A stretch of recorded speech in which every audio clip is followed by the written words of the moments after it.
Greetings everyone.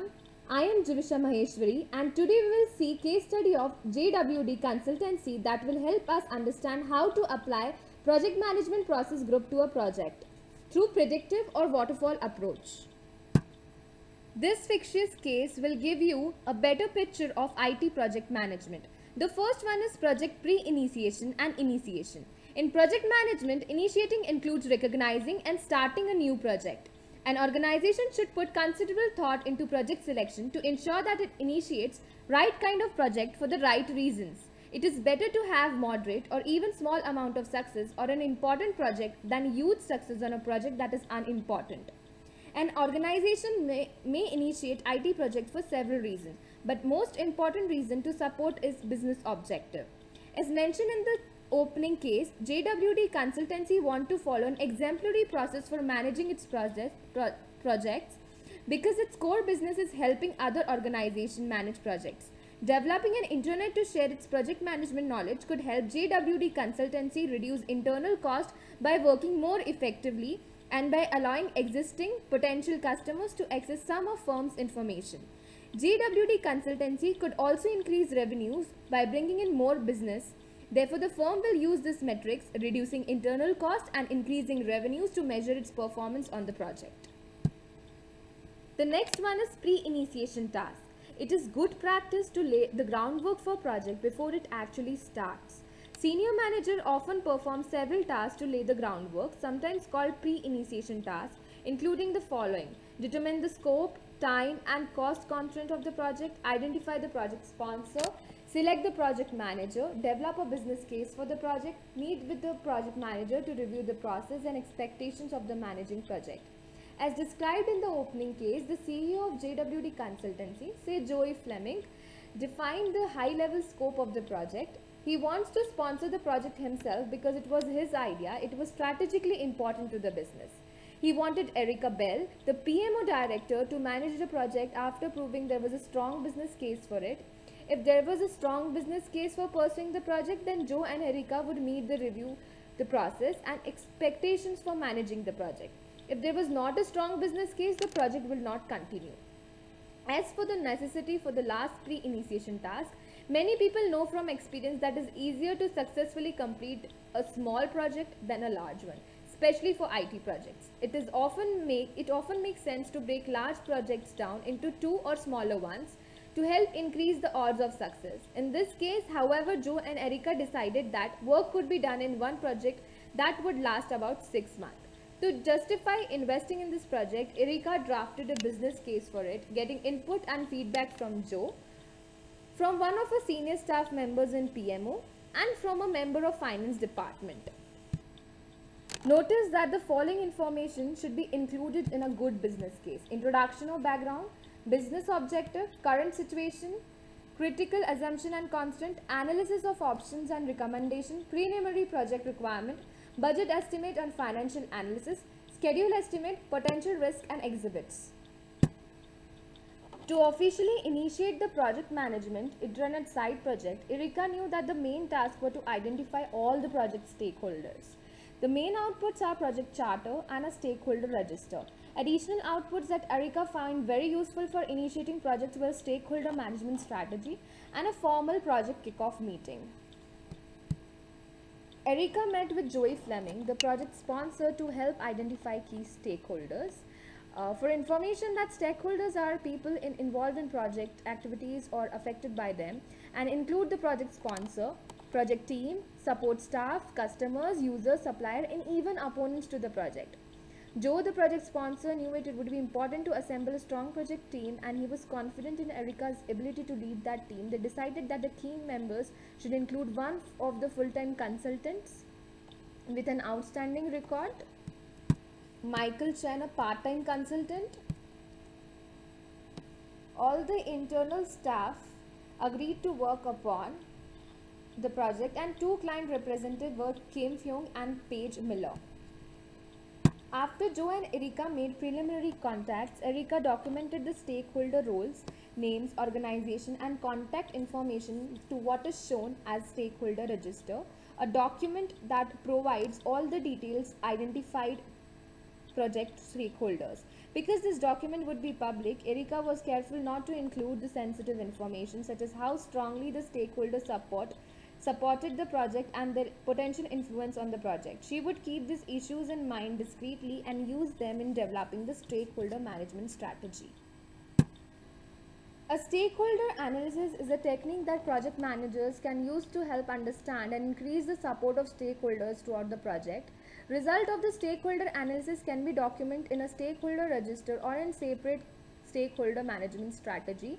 This strategy includes basic information such as stakeholder names, levels of interest in the project, level of influence on the project, potential management strategies for gaining support or reducing obstacles from each stakeholder. Because much of this information can be sensitive, it should be considered confidential. Some project managers do not even write down this information, but they do consider it because stakeholder management is a crucial part of their jobs. Now there is another deliverable or an output, that is a project charter. Erika drafted a project charter and had team members review it before showing it to Joe. Joe made a few minor changes which Erika incorporated. Project charter should be short and include a key project information. The next thing is a kick-off meeting. Experienced project managers like Erika know that it is crucial to get projects off to a great start. Holding back a good kick-off meeting is an excellent way to do this. A kick-off meeting is a meeting held at beginning of the project so that stakeholders can meet each other, review the goals of the project and discuss future plans. The kick-off meeting is often held after business case and project charter are completed, but it could be held sooner as needed. Even if some of or all project stakeholders must meet virtually, it is still important to have a kick-off meeting. Notice the main topics in an agenda are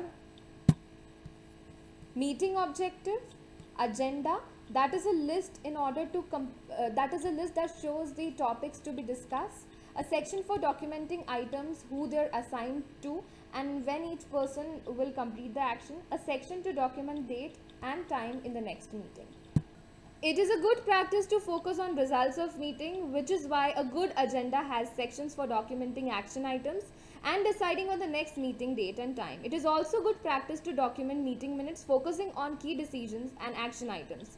Erika planned to send the meeting minutes to all meeting participants and other appropriate stakeholders within a day or two after the meeting. The next is project planning. Planning is the most difficult and unappreciated process in project management because planning is not always used to facilitate action. Many people view planning negatively. The main purpose of project plans, however, is to guide the project execution. To guide execution, plans must be realistic and useful. So a fair amount of time and effort must go into planning process. People who are knowledgeable about the work need to plan the work. Because the project management intranet site project is relatively small, Erika believes some of the most important planning documents are a team contract, a project scope document, a work breakdown structure, a project schedule, a list of prioritized risk. A team contract would generally have code of conduct, participation, communication, problem solving, meeting guidelines. Project scope would normally have project title, date, prepared by, project summary and justification, product characteristics and requirements, summary of project deliverables, project management related deliverables, product related deliverables. As the project team worked on the scope statement, it is also developed the work breakdown structure for the project. The work breakdown structure is very important tool in a project management because it provides a basis for deciding how to do the work. The work breakdown structure also provides a basis for creating the project schedule and measuring and forecasting project performance. After preparing the WBS, the project team held another face-to-face meeting to develop the project schedule. Several of the project schedule tasks are dependent on one another. For example, internet site testing was dependent on the construction and completion of the content task. Everyone participated in development of schedule, especially the task on which each member would be working. Some of tasks were broken down further so the team members had a better understanding of what they had to do and when. Now these all task, duration, estimates and dependencies are entered into project management tools in Microsoft Project to develop a Gantt chart that is shown here.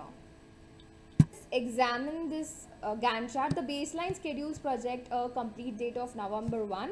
Also notice that there is only one delivery of the software shown as a milestone near the end of project on October 17th. Project charter had a planned completion date of November 4. Erica wanted to complete the project on time, and although 3 extra days were not much of buffer, she felt baseline should be realistic. She would do her best to help everyone meet their deadlines. The last was list of prioritized risk. This is a document that has a ranking and a potential risk. For example, lack of input from internal consultants, lack of input from client representatives, security of new system. It could be anything. Executing the project involves taking the necessary action to complete the activities in the project plan. The products of the project are created during project execution, and it usually takes the most resources to complete this process. Many project sponsors and customers focus on deliverables related to providing the products, services, or result desired from the project. However, it is equally important to document change requests and update planning documents as a part of execution. Uh, this is the template or a milestone project report related to this process group.